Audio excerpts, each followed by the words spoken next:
Companies capital structure of company, company की पूंजी की संरचना के बारे में हम देखने वाले हैं। इसमें सबसे पहले हम देखते हैं ऑथोराइज कैपिटल।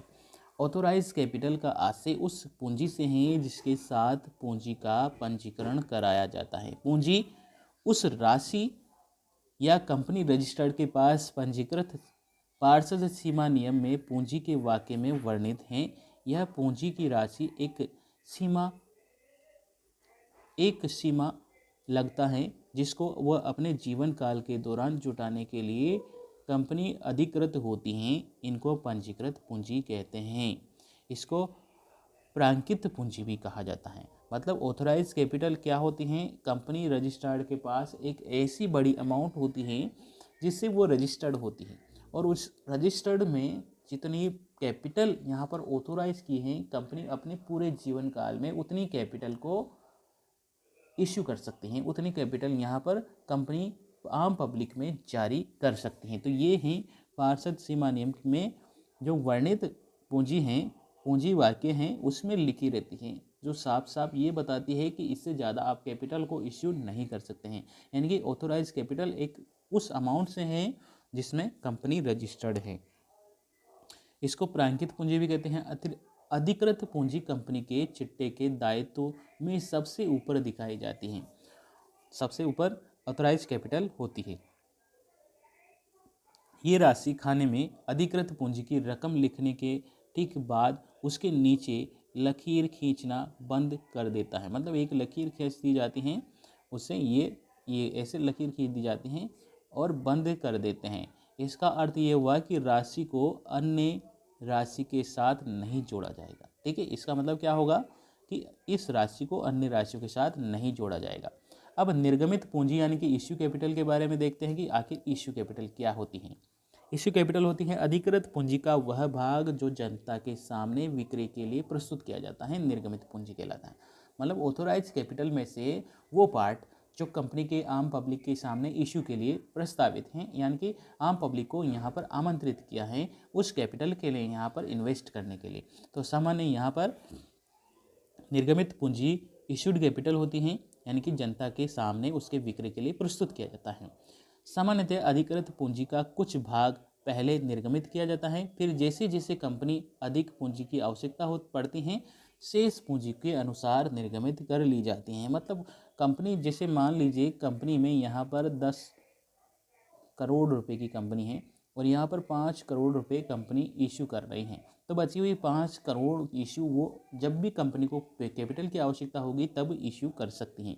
ठीक है, तो कंपनी इसमें रजिस्टर्ड ऑथोराइज कैपिटल में से जितनी पूंजी की आवश्यकता है वो कंपनी यहाँ पर इशू कर देती है, तो उसे इशूड कैपिटल कहा जाता है। तो सामान्य अधिकृत पूंजी के कुछ भाग पहले निर्गमित किया जाता है, फिर जैसे जैसे कंपनी को अधिक पूंजी की आवश्यकता पड़ती है शेष पूंजी उसके अनुसार निर्गमित कर ली जाती हैं। यदि अधिकृत पूंजी से संबंध में समस्त अंश विक्रय हेतु जनता को उपलब्ध कराए जाते हैं तो अधिकृत पूंजी निर्गमित पूंजी समान होगी और निर्गमित पूंजी को चिट्टे के अधिकृत पूंजी के बाद लिखा जाता है। निर्गमित पूंजी कंपनी के द्वारा निम्न के लिए जारी अंश यानी कि निम्न के लिए जारी किया जाता है। अब किसके लिए? या तो केस के लिए या फिर अन्य प्रतिफल, केस के प्रति अन्य प्रतिफल के लिए यहाँ पर जारी किया जाता है। यानी कि केस के लिए, या तो केस के लिए अपन को केस ज़्यादा पैसे की आवश्यकता है, पैसे के लिए जारी कर सकते हैं, या फिर अन्य प्रतिफल यानी कि जैसे मशीनरी खरीदनी है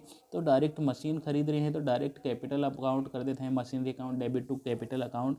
ठीक है, तो यहाँ पर आम पब्लिक को वो मशीन खरीद रहे हैं तो मशीन के बदले शेयर इशू कर सकते हैं। ठीक है, तो केस के लिए या फिर शेयर इशू करने के लिए यहाँ पर कैपिटल को इशू किया जाता है।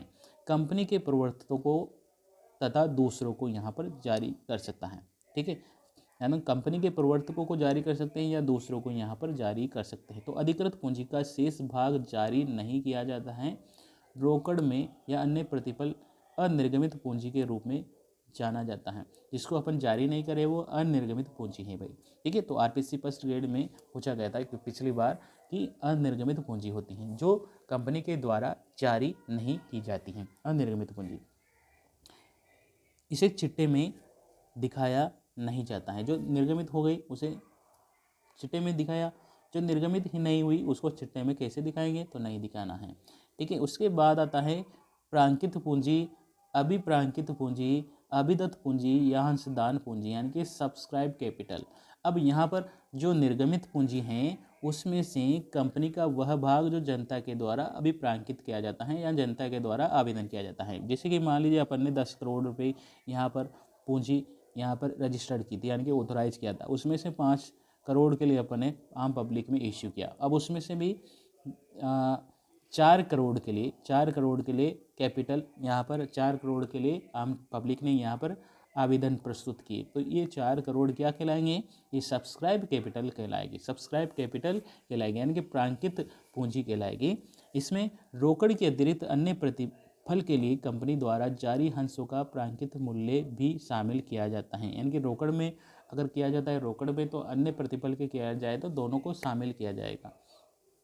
पूंजी निर्गमन के बाद जनता द्वारा निर्गमित पूंजी से कम निर्गमित पूंजी के बराबर निर्गमित पूंजी से अधिक के लिए आवेदन किया जाता है। तो तीनों परिस्थितियों में जितनी अंश पूंजी को यहाँ पर प्रदान किया जाता है उसकी राशि को प्रांकित पूंजी कहते हैं। किसी भी स्थिति में निर्गमित पूंजी से ज़्यादा नहीं हो सकती। मतलब यहाँ पर अगर आम पब्लिक ने के लिए 10 करोड़ ऑथराइज थी, 5 करोड़ के लिए इश्यू किया, अब 4 करोड़ के लिए यहाँ पर कैपिटल आवेदन आया या फिर 6 करोड़ के लिए आया, तो 6 करोड़ कैसे जारी की जाएगी, यहाँ पर 5 करोड़ के लिए इश्यू आए तो 5 करोड़ यानी कि निर्गमित यानी कि इश्यू कैपिटल से सब्सक्राइब कैपिटल ज़्यादा नहीं हो सकती हैं, कम हो सकती हैं, ज़्यादा नहीं हो सकती हैं। ठीक है, ज़्यादा नहीं हो सकती, जितनी एप्लीकेशन ज़्यादा आई है उनको रिटर्न करना पड़ेगा या फिर उनका आवंटन यानी कि अलॉटमेंट किया जाएगा समय समय पर। ठीक है, और बाकी बचे जो को रिटर्न करना पड़ेगा। अब याचित पूंजी या मांगी गई पूंजी, कॉल्ड अप कैपिटल यानी कि हंसों के आवंटन के बाद कंपनी का संचालक अंशधारी विभिन्न हिस्सों के रूप में मांगता है और निर्गमित या प्रांकित पूंजी का वह भाग होता है जो आवंटित अंशों के विभिन्न याचिका द्वारा अंशधारियों से मांगा जाता है, याचित पूंजी कहलाता है। हंसधारी यह मूल्य आवेदन आवंटन प्रथम कॉल, सेकंड कॉल के लिए या थर्ड कॉल के लिए यहाँ पर अलग अलग समय पर मांगा जाता है। उदाहरण के लिए यहाँ पर कि 100 रुपये वाले 800 हंस बिक्री हुए। ठीक है, कंपनी ने 100 रुपये वाले हंसों की मांग की और याचित हुआ 80,000 रुपये। ठीक है, तो 8,000 हैं, 800 यानी कि 100 रुपये वाले कितने हो गए, 80,000 रुपये हो गए।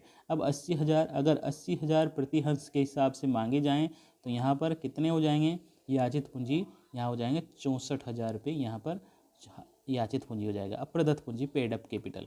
ठीक है, तो ये समझ में आ गया, याचित पूंजी कॉल्ड अप कैपिटल यानी कि कंपनी के द्वारा मांग ली गई है।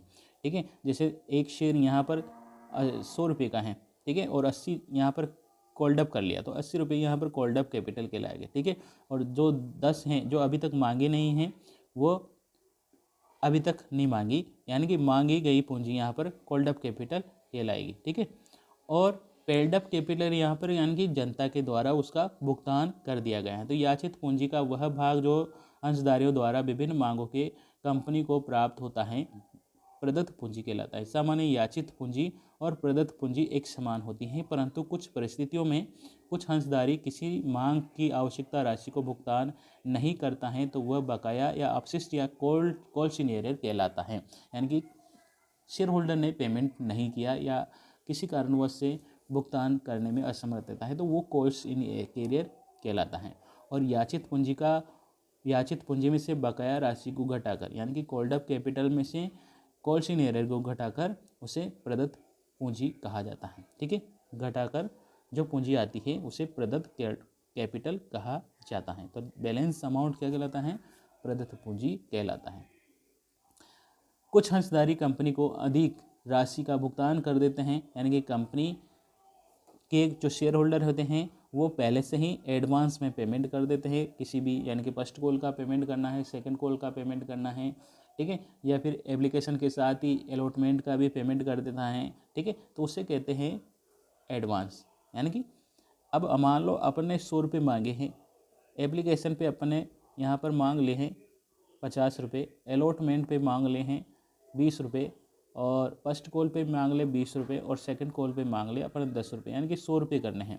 अब यहाँ पर या तो शेयर होल्डर क्या करेगा, 50 रुपये मांगे थे, उसके साथ ही इन्होंने सारे पेमेंट कर दी, या फिर एक का पेमेंट कर दिया, 70 रुपये कर दिया, ठीक है। तो वो एडवांस में पेमेंट करना कहलाते हैं, उसको कहते हैं एडवांस, कॉल्स इन एडवांस। अयाचित पूंजी, अविदत पूंजी का वह भाग जो अभी तक मांगा जाना बाकी है। मतलब मैंने कहा कि अभी तक जो कोल्ड क्या है, जैसे कि मान लीजिए 100 रुपये किसी शेयर का है और 80 रुपये मांगे, तो ये 20 रुपये क्या है, अनकोल्ड अप कैपिटल है, इसको अयाचित पूंजी कहा जाता है। अयाचित पूंजी यानी कि अविदत पूंजी का वह भाग जो अभी तक मांगा नहीं गया है, उसे अयाचित पूंजी कहा जाता है। कंपनी की यह रकम किसी भी समय आवश्यकता पड़ने पर भविष्य के उसके लिए एकत्रित की जा सकती है। अब देखते हैं नेक्स्ट, आरक्षित या संचित पूंजी।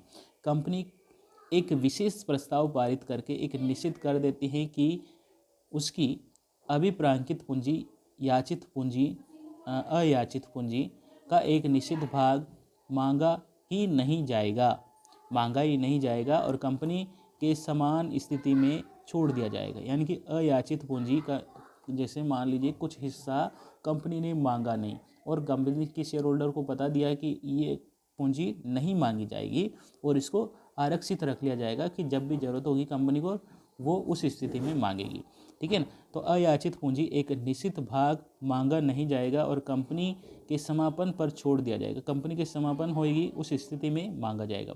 तो अयाचित पूंजी का वह भाग जब कंपनी के समापन के मामले में ही मांगे जाने के निर्णय ले देती हैं, तो यह संचय या दायित्व संचय कैपिटल कहलाता है। इस प्रकार की व्यवस्था का उद्देश्य कंपनी की साख को बढ़ाने और लेनदारों को विश्वास स्थापित करने के लिए करती हैं, ठीक है।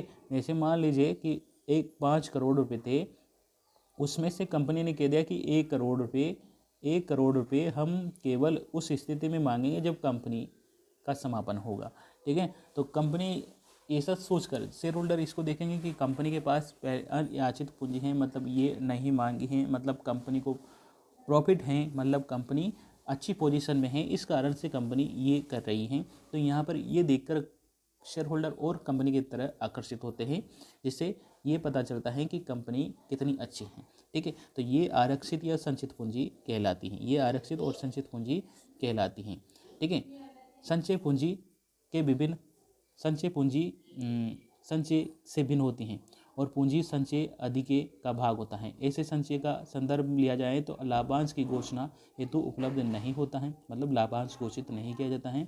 इन पूंजी को पूंजीगत हानियों के अपलेखन में काम लिया जाता है, यानी कि पूंजी हानि, अगर कोई कैपिटल कंपनी को लॉस हो रहा है उस स्थिति में यहाँ पर रिजर्व कैपिटल का यूज किया जाता है, ठीक है। जैसे कि कंपनी को बट्टे पर निर्गमन किया है, इनको बोनस के रूप में निर्गमित किया है, तो यहाँ पर ये मांगा जाता है, ठीक है, के लिए काम लिया जाता है। इस शर्त के संदर्भ में संचय को रोकड़ वसूला जाता है और संचय को अयाचित पूंजी का भाग माना जाता है, कंपनी के समापन की दिशा में मांगी जाएगी, ठीक है। तो इसको देखें, वापस से चार्ट को समझ लीजिए कि ऑथोराइज कैपिटल कंपनी किस रजिस्टर्ड यानी कि किस कैपिटल से रजिस्टर्ड हैं उसको ऑथोराइज कैपिटल कहते हैं।